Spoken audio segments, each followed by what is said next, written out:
Diálogo com Neuza e Lauri. Oi, sou professora e pedagoga Neuza Klingofer. Hoje, dia 2 de agosto, estaremos trabalhando, conversando com vocês sobre o segundo episódio da série Diálogo, sobre linguagem. E a minha companheira... Oi, eu sou a professora e pedagoga Lauriana Marcondes. Ambas trabalhamos na Escola Municipal Professora Sofia Gettner Roslindo. Então, só para lembrar, podcast é um conteúdo em áudio, por isso vocês podem estar ouvindo em qualquer situação, em qualquer ambiente, passeando, fazendo seu exercício, deitando no seu sofazinho, até lavando uma loucinha. E vamos lá. Vamos começar então o nosso assunto, Lauri? Sim, vamos, Neuza, porque está bem interessante. Diálogo. Então vamos lá. A linguagem é uma forma de ação entre eu e o outro, orientada por uma finalidade específica, um processo de interlocução em que se realiza nas práticas sociais existentes nos diferentes grupos de uma sociedade, nos distintos momentos de uma história. Se produz linguagens tanto numa conversa de bar, entre amigos, quanto ao escrever uma lista de compras. Diferentes práticas sociais das quais se pode participar. Produzindo linguagem, aprende-se linguagem. Mas que tipo de linguagem queremos que nossos alunos aprendam? Uma linguagem voltada apenas para a decifração de códigos linguísticos? Uma linguagem composta por palavras soltas, desconexas, desprovidas de sentido? Uma linguagem inflexível, engessada, em regras intransponíveis? Uma linguagem sem valores culturais? Uma linguagem sem sujeito? Uma linguagem sem endereço de destinatário? Uma linguagem solta no tempo e no espaço? O importante, assim, é que os estudantes se apropriem do que é específico de cada linguagem, sem perder a visão do todo no qual elas estão inseridas. Mais do que isso, é relevante que compreendam que as linguagens são dinâmicas e que todos participam desse processo de constante transformação. Não seria isso, Lauri? Então, Neuza, infelizmente, tudo isso que você já nos passou mostra, mais uma vez, mais uma das nossas dificuldades em relação às linguagens. Nossa visão em relação a elas é compartimentada, não temos essa compreensão do todo e também temos certas ressalvas em se trabalhar com áreas consideradas tão diferentes. Por exemplo, não conseguimos perceber de forma clara a educação física como uma linguagem, as própriras artes. Isso é uma defasagem vinda do nosso tipo de formação, fragmentada e por área tão definida. Ou seja, nós somos ensinados, orientados dentro da caixinha, né? Isso mesmo. Como se cada coisa estivesse engavetada, compartimentada, que as coisas, na verdade, estão relacionadas de si e entre si. Na educação, no processo da educação que começou a haver essa fragmentação ao longo dos anos. E hoje, ainda bem, está se pensando numa visão de totalidade, numa busca de perceber que tudo está relacionado com tudo. Então, como que ficam essa questão na BNCC? Diálogo. A área de linguagem é composta por língua portuguesa, arte e educação física e, nos anos finais, com a língua inglesa. E, para tal, nós temos que entender, então, quais são as competências de linguagens no ensino fundamental. E daí, Lauri, quais seriam? Para a gente compreender as linguagens como construção humana, histórica, social e cultural, elas têm uma natureza dinâmica. É necessário reconhecê-las, valorizá-las como forma de significação da realidade e expressão da subjetividade e identidade social e cultural. Então, a linguagem, ela vai muito além da escola, ela está na nossa vida direto, só que a gente, às vezes, nem se dá conta disso, né, Neuza? Isso, então hoje a gente percebe claramente que pela BNCC o foco está na linguagem. Então, outra competência que teríamos que se dar conta é conhecer e explorar diversas práticas de linguagem, as artísticas, corporais e linguísticas, em diferentes campos de atividade humana, para continuar aprendendo, ampliar suas possibilidades de participação na vida social e colaborar para a construção de uma sociedade mais justa, democrática e inclusiva. Sim, Laure? Isso. Também precisamos utilizar diferentes linguagens. A verbal, que é a oral ou visual motora, como libras e escrita. A corporal, a visual, a sonora e a digital. A digital é nosso calinho, mas a gente vai dar conta de vencer. Para se expressar e partilhar informações, experiências, ideias e sentimentos em diferentes contextos. E produzir sentidos que levem ao diálogo e à resolução de conflitos, não é isso? E principalmente a cooperação, né, Laure? Exatamente, porque se a gente produz o sentido, não tem por que arrumar confusão, não tem por que entrar em conflito, né? Isso. Então, outra competência que nós temos que ficar bem atentos é utilizar as diferentes linguagens para defender pontos de vista que respeitem o outro e promovam os direitos humanos, a consciência socioambiental e o consumo responsável em âmbito local, regional e global, atuando criticamente frente a questões do mundo contemporâneo. Também é necessário desenvolver o senso estético para reconhecer, fruir e respeitar as diversas manifestações artísticas e culturais, das locais às mundiais, inclusive aquelas pertencentes ao patrimônio cultural da humanidade, bem como participar de práticas diversificadas, individuais e coletivas, da produção artístico-cultural, com respeito à diversidade de saberes, identidades e culturas. Portanto, nós, professores, vamos ter que realmente abrir a mente e se despir de muitas experiências que, de certa forma, nos travaram, coisas estereotipadas que nos foram apresentadas. Não vai ser fácil sair da zona de conforto, mas acreditamos que o resultado vai ser surpreendente. Exatamente, Laure. Nós temos que aprender o que está se mostrando dentro das competências é essa visão de todo do ser humano. Então, para mais uma competência que tem a ver com as nossas linguagens, que seria a sexta competência, é compreender e utilizar tecnologias digitais, que nós já falamos no outro podcast, né? De informação e comunicação de forma crítica, significativa, reflexiva e ética, nas diversas práticas sociais, incluindo as escolares, para se comunicar por meio das diferentes linguagens e mídias, produzir conhecimentos, resolver problemas e desenvolver projetos autorais e coletivos. Essas 6 competências se relacionam com as 10 competências gerais que já abordamos anteriormente da BNCC. Seria, né, Laure? Diálogo. Sim, e também assim, né, Nelson, está chegando a um ponto de ebulição na sociedade e na educação que nós, quanto profissionais, nós não vamos poder mais ficar esperando as coisas acontecerem. Ou a gente se adianta, se antecipa, ou se não, vai ter a mesma produtividade e a mesma qualidade que deveria de ter. Essas linguagens são expressas de forma verbal, corporal, visual, sonora e digital. E também a Libras, né, que está ligada à 4ª competência da BNCC, que é necessário utilizar diferentes linguagens para se expressar, partilhar informações e produzir sentidos. Então, Laura.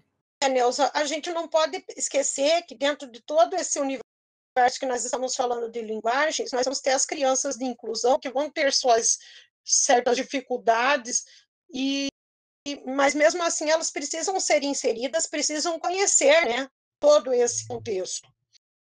Apoio à utilização de tecnologias digitais, facilitador de contato com o mundo. Estudantes não são apenas consumidores das tecnologias digitais, devem ser protagonistas e autores dessa utilização. Lembrando da palestra do professor Rodrigo Nassep, ajudar na formação de pessoas que vão utilizar a tecnologia de forma saudável e principalmente responsável, fazendo uma ligação com o exemplo da praça. Podemos deixar crianças sozinhas na praça, por mais inofensivo que isso pareça. Igual é o uso da tecnologia. Ela parece inofensiva, porém, se a gente não cuidar, pode ter surpresas desagradáveis. Isso mesmo, isso faz a gente pensar Será que a gente deixaria realmente uma criança sozinha numa praça, onde existem tantas pessoas ao entorno que nós não conhecemos, nós arriscaríamos? É a mesma analogia que nós podemos fazer com relação à tecnologia digital. A criança não pode ficar sozinha, ela tem que estar acompanhada com um adulto, e sendo bem selecionado o que deve ser visto pela tecnologia digital, não é? Diálogo. Então, nesse aspecto, o currículo deve estar afinado com uma formação integral. Mesmo dentro das linguagens, cada componente curricular tem o seu propósito. Por exemplo, a língua portuguesa. Ela tem o propósito de proporcionar aos estudantes experiências que contribuam para a ampliação do letramento, de forma a possibilitar a participação significativa e crítica nas diversas práticas sociais, permeadas pela oralidade, pela escrita e por outras linguagens.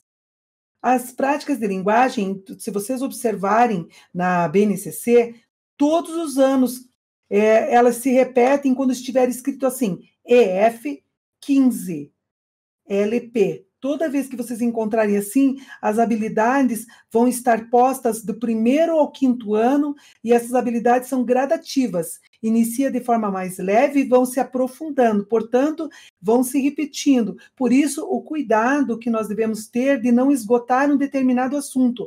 Saber dosar, saber focar conforme a capacidade do meu interlocutor, que no caso é a criança, o estudante.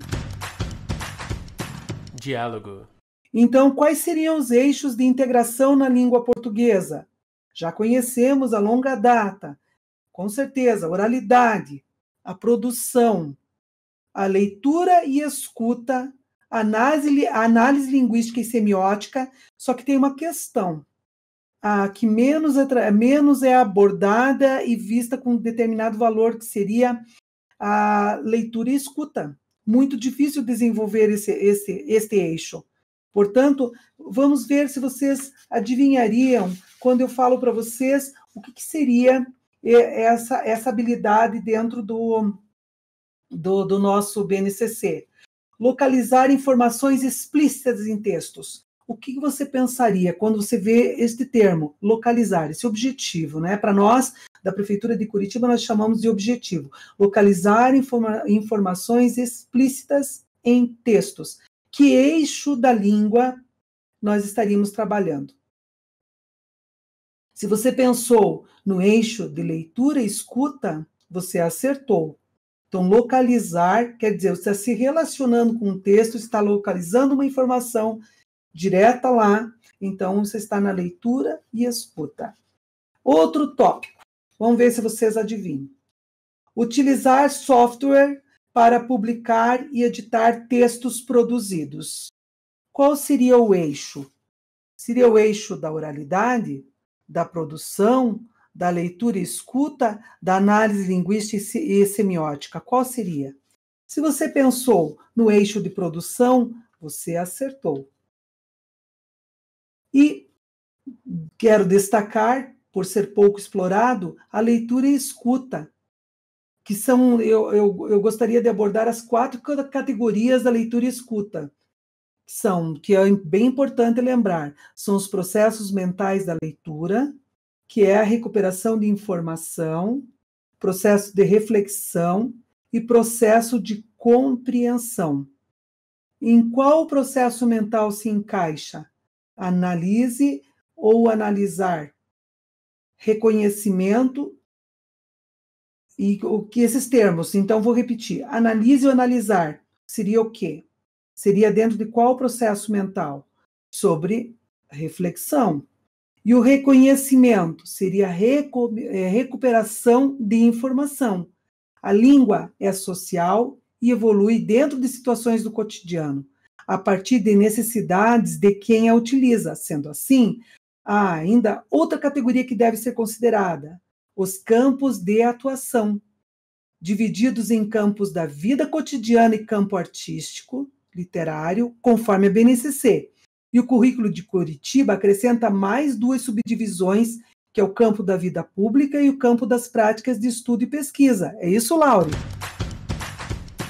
diálogo, Sim, é complicado, assim, de cara, mas nós somos esforçados, e falo por nós, professores, nós, como profissionais, nós vamos conseguir nos organizar e dar conta de tudo isso. Porém, é necessário estudo e reflexão, como você mesma falou, né, Neuza? Isso. Temos que estudar e refletir. E hoje nós temos uma oportunidade de tempo gigante para voltar e estar estudando agora o currículo da prefeitura, né, que é o currículo do ensino fundamental, um diálogo com a BNCC, assim como o currículo da educação infantil, também um diálogo com a BNCC. Então, nós temos que aproveitar essa oportunidade e nos debruçar sobre este estudo. E sobre a arte, Laure, o que diz? Então, Neuza, quando a gente fala linguagens, a gente puxa muito para a questão do que você acabou de falar, da língua portuguesa, da leitura, da literatura e várias outras coisas relacionadas à fala.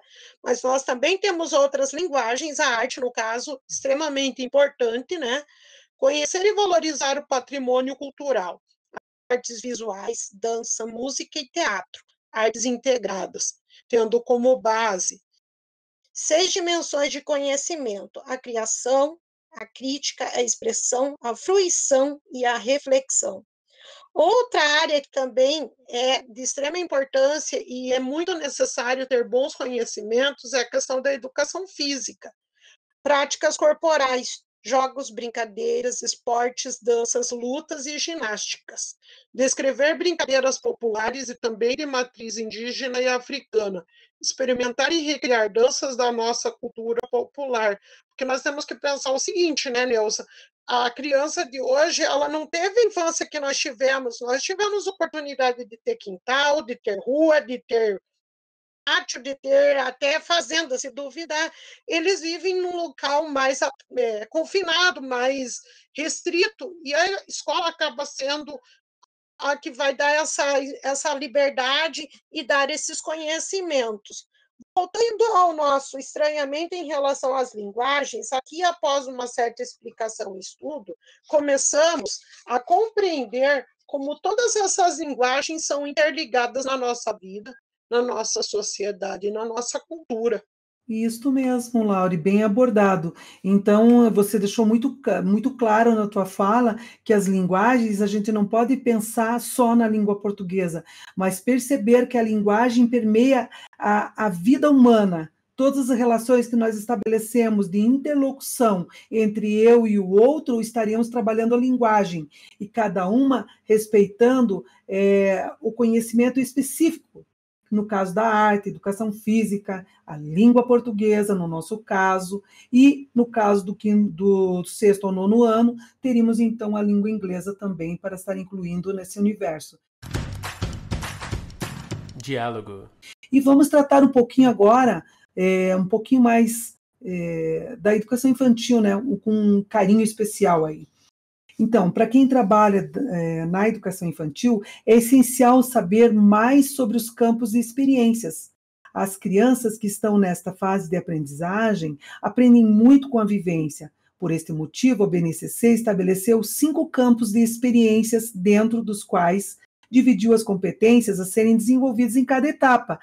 Então, Laure, conta aí para nós quais seriam esses, um pouco mais sobre esses campos de experiências. Você deve estar se perguntando também de onde surgiu a ideia exatamente de campos de experiência. Bem, como explicado, é importante a vivência, a exploração de situações cotidianas por meio do lúdico nessa faixa etária. Dessa forma, ao elaborar o documento, foram assegurados 6 direitos essenciais à aprendizagem nessa fase escolar, que é o conviver, o brincar, o participar, o explorar, o expressar e o conhecer-se. Então, essas 6 linguagens, elas são direitos essenciais. Inclusive, nós temos tido cobranças em relação às nossas propostas de atividades agora na pandemia, para que esses direitos sejam alcançados, que a criança esteja tendo contato com tudo isso. Tendo como base esses 6 direitos, foram criados os campos de experiência. Muito bem, então vamos tratar desses campos de experiências. Um deles, que no caso do ensino fundamental, nós chamaríamos de arte. Já na educação infantil, não podemos abordar desta forma. Seriam os traços, sons, cores e formas, que favoreçam a imersão das crianças nas diferentes linguagens e o progressivo domínio por elas de vários gêneros e formas de expressão, a gestual, verbal, plástica, dramática e musical, que lembra muito bem a arte, não é? Promovam o relacionamento e a interação das crianças com diversificadas manifestações de música, artes plásticas e gráficas, cinema, fotografia, dança, teatro, poesia e, por que não, a literatura, que é permeada em todos os anos, né? A literatura, para mim, ela dá uma visão de todo, pode ser um disparador de todas as nossas discussões com as crianças, o que nós temos visto atualmente nas videoaulas, não é, Laure? Da literatura, normalmente, por baixo, 2, 3 livros por propostas. Isto mesmo. A cada proposta que eles desenvolvem lá na televisão, no YouTube, que eles gravam, eles têm 2, 3 livros, eles passam os autores, caso os pais tenham interesse em estar relendo com a criança, então é algo assim que é muito enfatizado. Que bom, né? Que bom que estão vendo assim. É como se a literatura ela fosse realmente a relação interdisciplinar entre todas as propostas que a gente tem percebido, não é? Porque na educação infantil eles trabalham por projetos. Então é bem interessante a gente perceber que de um assunto tão simples como estes dias que foi tratado sobre a teia da aranha, né? Que, na verdade, eles não queriam falar teia de aranha, então eles abordaram que eles viram lá fora algo que estava branco, cheio de fiozinhos, né? E dali elas foram fazendo toda uma relação interdisciplinar, no caso, na educação infantil, é por projetos, né? Então, no interdisciplinar é entre disciplinas, e eles trabalham por proposta, mas eles vão dando, assim, uma relação do todo. E eu achei encantador. Então, vamos lá, Laure, como que seria a questão seguinte? Então, Neuza, só puxando um pouquinho mais a questão da literatura, eu tenho feito pesquisas, porque estou estudando, e nem estava no nosso programa isso aqui, mas eu acho interessante trazer para as meninas, que existe uma crítica muito grande em cima da questão da literatura, que seja só como base e fundamento para atendimento pedagógico. A literatura ela tem que ser vista como prazer, como algo legal, como um apoio a essa criança, e é exatamente isso que a gente tem visto na educação infantil, né? É um encantamento, lindo demais. É um trabalho, assim, muito significativo e envolvente, não é? Eu acho que o mundo perderia a graça se não houvesse a literatura. Exatamente. E vamos, então, tratar um pouquinho da questão, Laure, como que fica a questão do campo de experiência sobre o corpo, gestos e os movimentos? É parecido com o de arte, né? O que você acabou de falar ali, a gente não é o ensino fundamental veria como arte, e aqui nós veríamos como educação física, mas é algo que também precisa ser permeado pelo encantamento, né? Atividades diferenciadas. Então, o corpo, gestos e movimentos, eles têm que promover o conhecimento de si e do mundo por meio da ampliação de experiências sensoriais, expressivas, corporais que possibilitem movimentação ampla, expressão da individualidade e respeito pelos ritmos e desejos das crianças. Diálogo. E o outro aspecto também que é importante, que a gente faz a gente pensar mais na língua portuguesa, não é? Mas no caso da educação infantil, a gente não pode estar tratando dessa forma, porque são por propostas. Então, outro campo de experiência seria a escuta, a fala, o pensamento e a imaginação. Elas devem estar possibilitando às crianças experiências de narrativas, de apreciação e interação com a linguagem oral e escrita, e convívio com diferentes suportes e gêneros textuais, orais e escritos, que possibilitem a utilização de gravadores, projetores, computadores, máquinas fotográficas e outros recursos tecnológicos e midiáticos. Olha que lindo o trabalho da educação infantil, Laure. É maravilhoso. E é a forma como essas crianças vão interagir com o mundo, vão se tornar pessoas melhores, vão saber se relacionar com os demais. A educação infantil é maravilhosa. Exatamente, eu acho que ali todo mundo diz, e eu também acredito, que tudo que nós tivemos que aprender na vida, nós aprendemos na educação infantil. Depois disso, é aprimoramento. Exato. E, e daí nós trouxemos, né, Laure, para ilustrar o que nós falamos sobre as linguagens, nada melhor do que este poema sobre as 100 linguagens da criança, que segue aí o áudio realizado pela professora Ellen Borges Arendt. Diálogo. As 100 linguagens da criança. A criança é feita de 100. A criança tem 100 mãos, 100 pensamentos, 100 modos de pensar, de julgar e de falar. 100, sempre 100. Modos de escutar, de maravilhar, de amar. 100 alegrias para cantar e compreender. 100 mundos para descobrir. 100 mundos para inventar. 100 mundos para sonhar. A criança tem 100 linguagens. E depois, 100, 100, 100. Mas roubaram-lhe 99. A escola e a cultura lhe separam a cabeça do corpo, dizem-lhe, de pensar sem as mãos, de fazer sem a cabeça, de escutar e de não falar, de compreender sem alegrias, de amar e de maravilhar-se só na Páscoa e no Natal. Dizem-lhe de descobrir um mundo que já existe, e de 100 roubaram-lhe 99. Dizem-lhe que o jogo e o trabalho, a realidade e a fantasia, a ciência e a imaginação, o céu e a terra, a razão e o sonho são coisas que não estão juntas. Dizem-lhe, enfim, que as 100 não existem. Mas a criança diz, ao contrário, as 100 existem. Diálogo.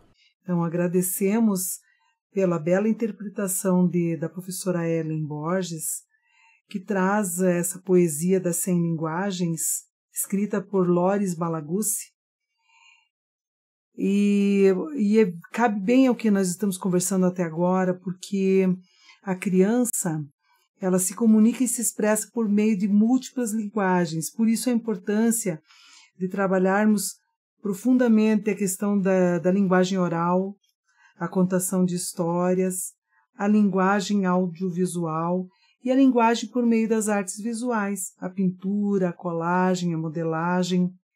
Portanto, há muitas possibilidades neste universo infantil que podemos nos apropriar, trazer este conhecimento à criança e principalmente não esquecer que nós temos que ter uma escuta cuidadosa, perceber esta comunicação que existe entre a criança e o adulto e entre a criança e outra criança, observar tudo isso porque o universo dela é riquíssimo.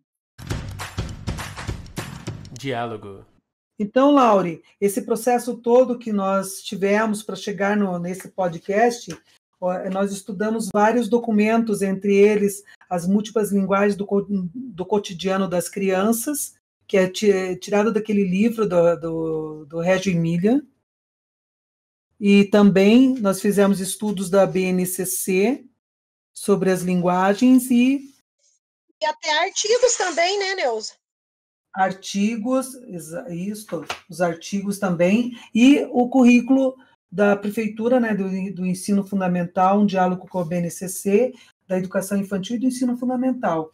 Foram as bases que nós tivemos para fazer esse estudo com vocês. Nós estamos falando isso para deixar claro que nós não somos profissionais em relação a gravar podcast ou a fazer esse tipo de coisa. Nós estamos enfrentando o monstro da tecnologia, estamos saindo da nossa área de conforto, por isso, meninas, a gente meninas e meninos, a gente não sabe se isso vai sair daqui da nossa escola, a gente está explicando porque vocês vão ver que vai ter uma falinha ali de fala, uma repetição de uma palavra que a gente não ficou tão seguro se falou corretamente, mas a gente está fazendo isso da melhor forma possível, tentando trazer uma nova forma de pesquisa, de produção, para que vocês tenham contato com isso também, né, Neuza? Isso. Se nós podemos enfrentar um desafio, todas nós podemos. Diálogo. Então, agradeço a participação de todos e de todas. Foi um prazer trocar essas informações com vocês, essa parte da nossa pesquisa, do nosso estudo, e muito obrigada mesmo. Então, lá, Laure. Estamos satisfeitas porque o nosso estudo ele rendeu, ele está dando frutos, ele está trazendo novidades para vocês, e esse é o nosso objetivo. Esperamos que gostem e que fiquem todas bem e tranquilas aí, porque vai dar tudo certo no final. Tchau, gente! Tchau!